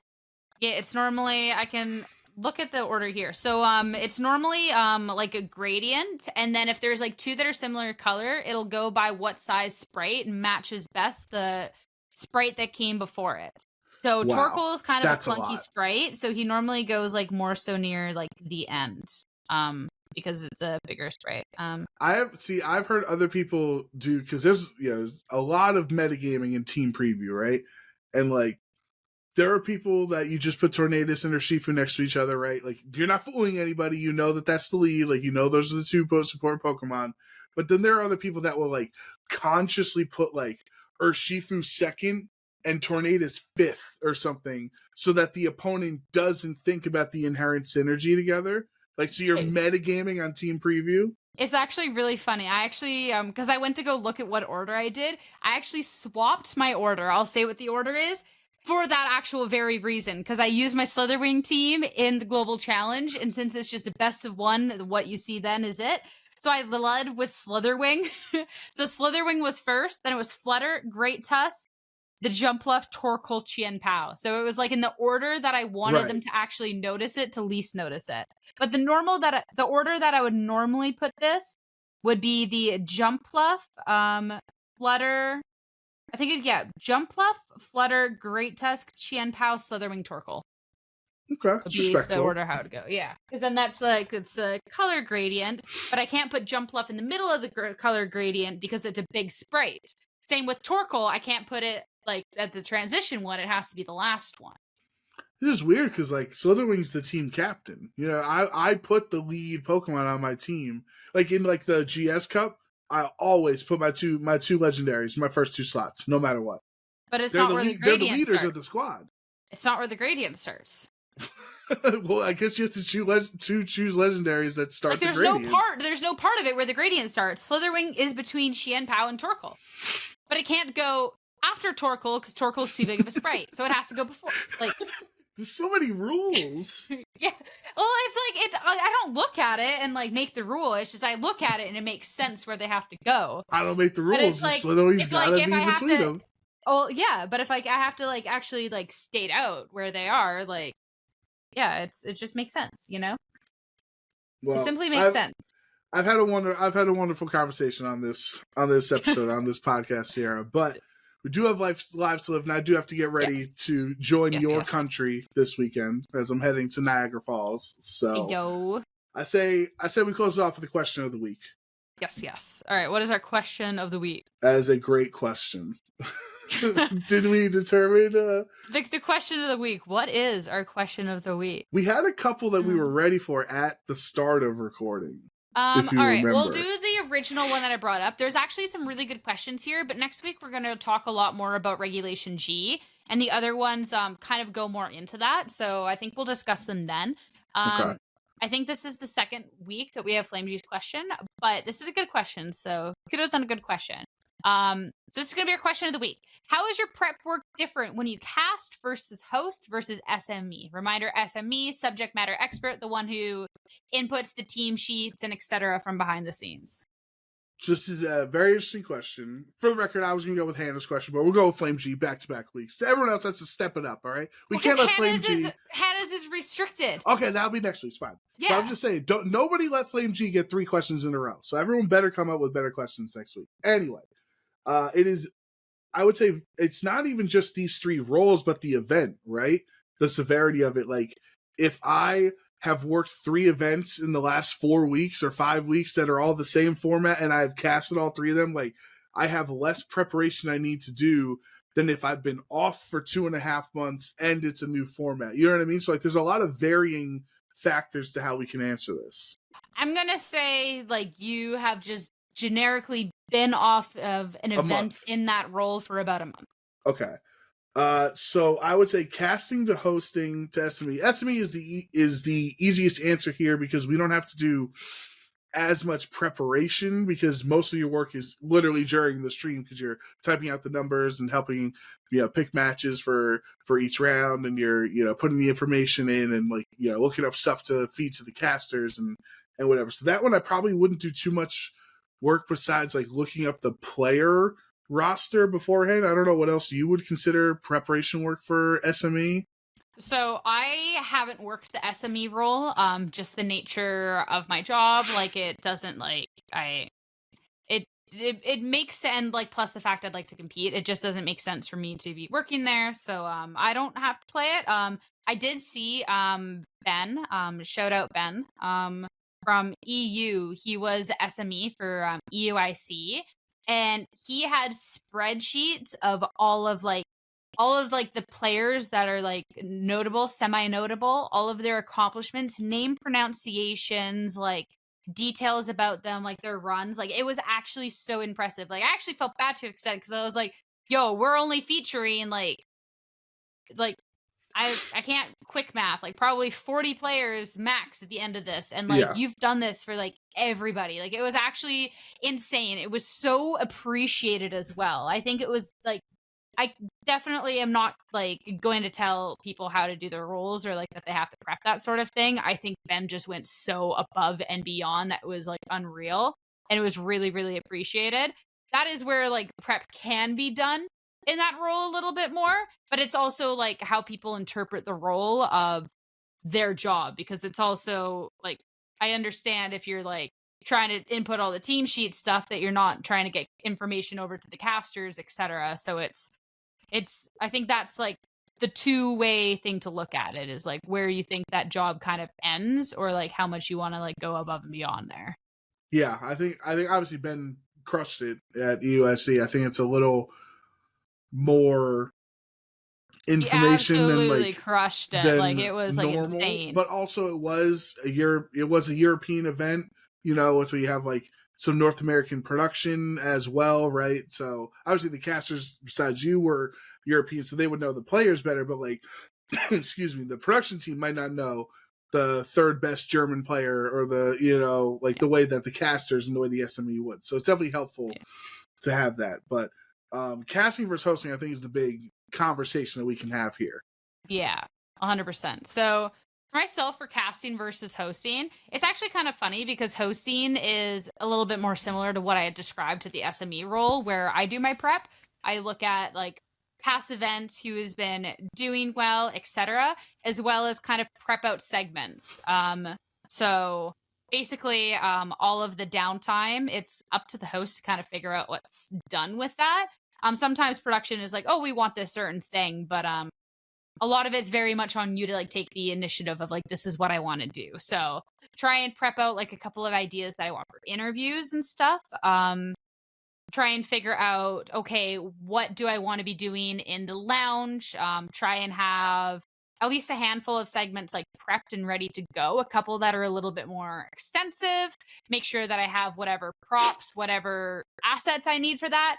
And then a couple that are just like on hand that I have written down, that it's like, okay, we need to do a segment. I can pull 2 casters, 2 whiteboards. We're good to go. We're doing like Family Feud or whatever. So a lot of times you don't necessarily get to see a lot of the work that the host has done because it is a live show of Swiss rounds. Like some shows have a lot less vamping than others, but that's generically where like I'd be looking at with the host role. I think a lot of the host role too is like while you're doing the event, I don't think people realize the hosts do not have like a moment off all day. All day, literally the entire day. Yeah.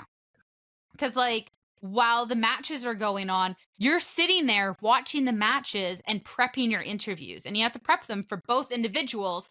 And then that is also where I'll start looking up like the player history a little bit more in depth. I'll go through players' Twitters. I look at what they used the last event or what was the last one they topped, see if there's any trends with the teams, because I think that's hard to like kind of account for beforehand. But like literally anything that could add to the interview. Try and even go back. Like I like to have little like transcripts of like past interviews that I've done, so I know the information about the player, so I don't ask the same thing. But like try and go back to like any little things like that I can. Yeah, I think it's important to do that research.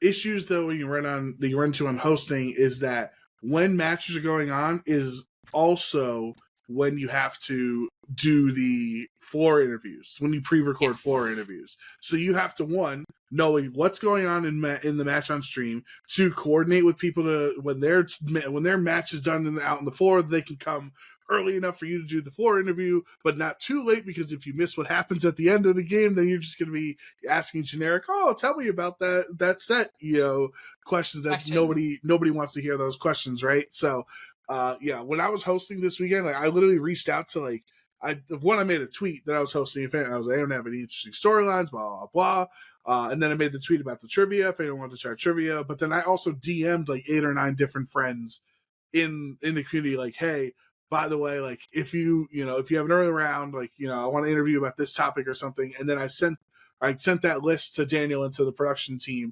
Like, here's this player, this is their streamer. Here's this player, they won this event. Here's this player, blah, so they could verify that we could do the interviews, right?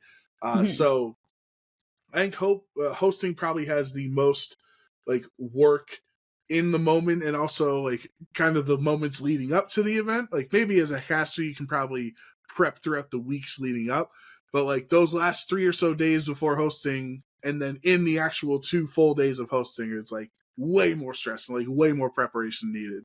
Yeah, and like they've like now that we're doing like the pre-recorded floor interviews and all that stuff, like the role has gotten like a lot more difficult. Like it's like you are getting pulled away, because like I like to try and make sure with the matches like that I can get that that proper information, not just being like, hey, Yeah. like, well, tell me about your Fluttermane. yeah, and then now it's kind of like you have to at some point. So it's like it's nice that you can talk with the casters and just be like, hey, help me out, like let me know like what happens at this match as you go away. But yeah, it definitely adds so much more to the role. But I do think the floor interviews are good. It's just I think they're great. It's just stressful. It's just stressful. Yeah, I think they're great. I think the turnaround time Paperlight has on them is awesome too. Like they can just run backstage, in and out, export, like and get it up as fast as possible.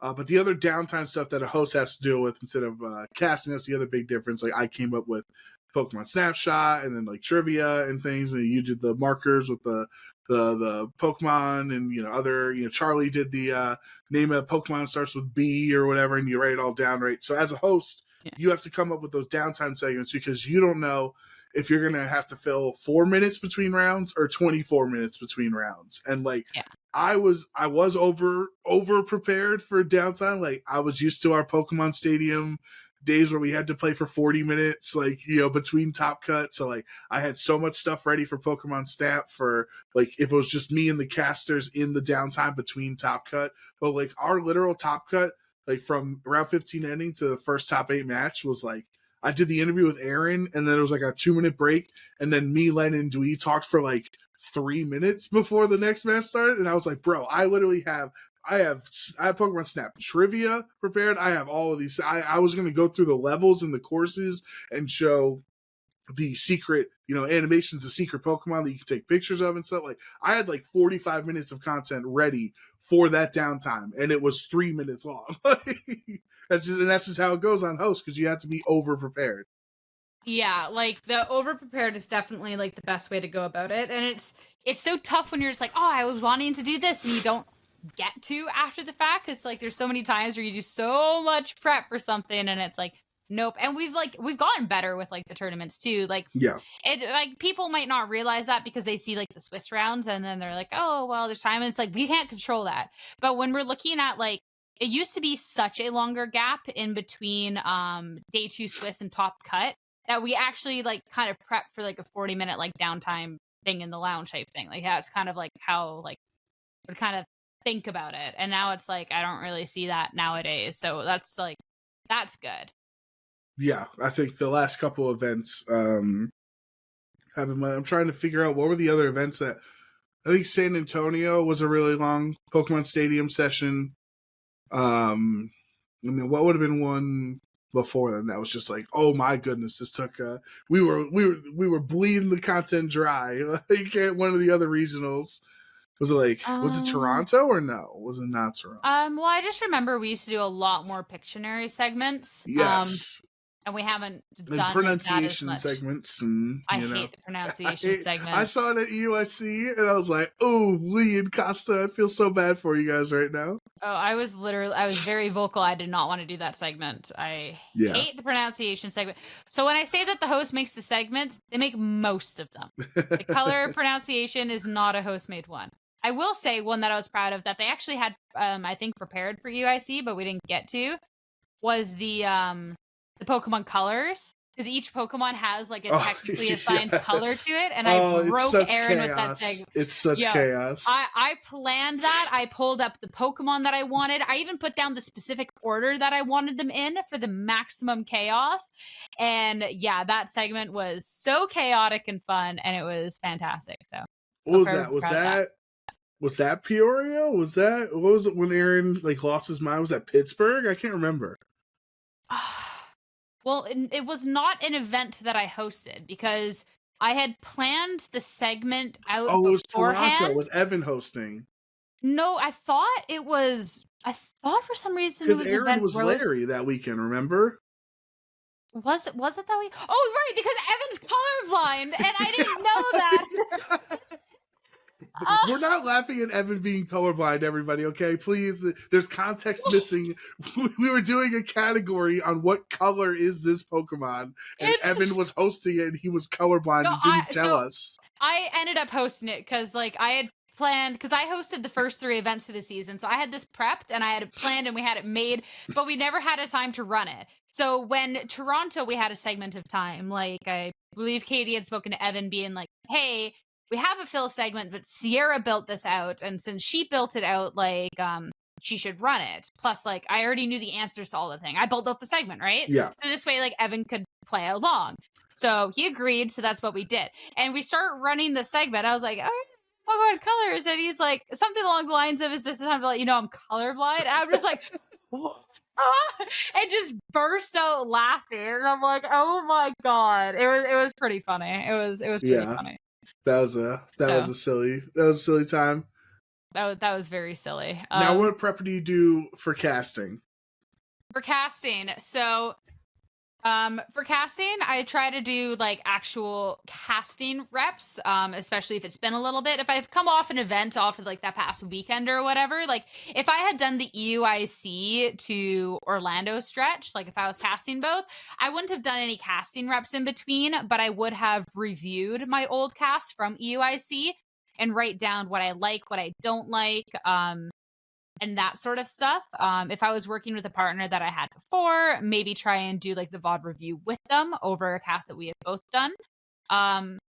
If there wasn't like like we just did an event, try and do an updated cast like with my partner for the event, and then sit down and kind of like go through things. Make sure like you're kind of on the same page with things, like talk about like the analysis, the throws, all that sort of stuff. As well, try and like refamiliarize myself with like things that I forget. So like I'm notorious bad, like oblivious and unaware for Dondozo. I always mix them up.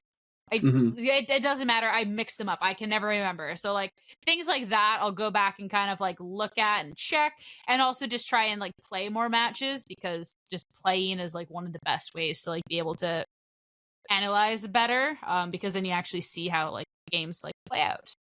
Yeah, I think for me, like obviously I also do the, try to look back at my matches, and, if we have time, you can try to cast with your partner for the upcoming event, get some experience, get some credit there. But for me, I think the biggest one is actually playing the game, and it's not just like playing it so you know what the Pokemon do, because we know what Amoonguss does, we know what Incineroar does, right? It's like playing it so you can understand the position that the players on stream are in. And I think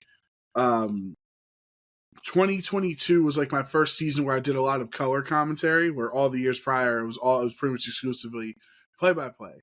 And that season, that GS Cup year, I had played a lot of the Paul Tua, Alex Underhill, Adi, like Justin Burns, like they had different versions of it, but the Palkia Calyrex Ice team, I had played a lot of that Trick Room GS Cup team. And so anytime that core was on the stream, I was like, and I was doing color, I was like calling every play. I was like, okay, this is how this team works. So it really helps you to play the team so you can actually, and not just so you can look smart, so like you're making the right calls, because that's not the point at all. Like to inform the audience on like, all right, well, if Palkia can protect on this turn, that's the last turn of this, or blah, blah, blah. You know what I mean? Like, so if you're explaining to the audience from your own firsthand experience how a team, can work, like that's one of the main goals in playing in the game beforehand and prepping. Yeah. Another thing too, especially like for color commentary, because like I'm just starting more so to be picking up color commentary, is to like watch games and like talk about like my own analysis kind of going into it and then seeing like what then the commentators say and then see how the turn actually plays out. So I thought it was really funny over Orlando, like obviously watch party. Like it's a watch party. I'm not just sitting there listening. Like, so I'd be like, okay, well, if they do this on this turn, then this could happen. And then Jake would say the exact same thing as me, like multiple times. And I'm like, Yeah. I just kept going like, Jake, like, let's go, like same page. But like the amount of times, like I felt like day one, I was super off. But like day two, like I would say the analysis, I would analyze how I thought things would go. I would listen to the caster, then I'd watch it play out. If it plays out differently, then like reflecting on like, why is it, And then I think too with like play by play, it's a lot more of like the technicalities of things because like you're not there to analyze the game, but like how is your hype levels for certain moments? Are you overhyping a moment? That's where it's more so VOD reviewing. Yeah.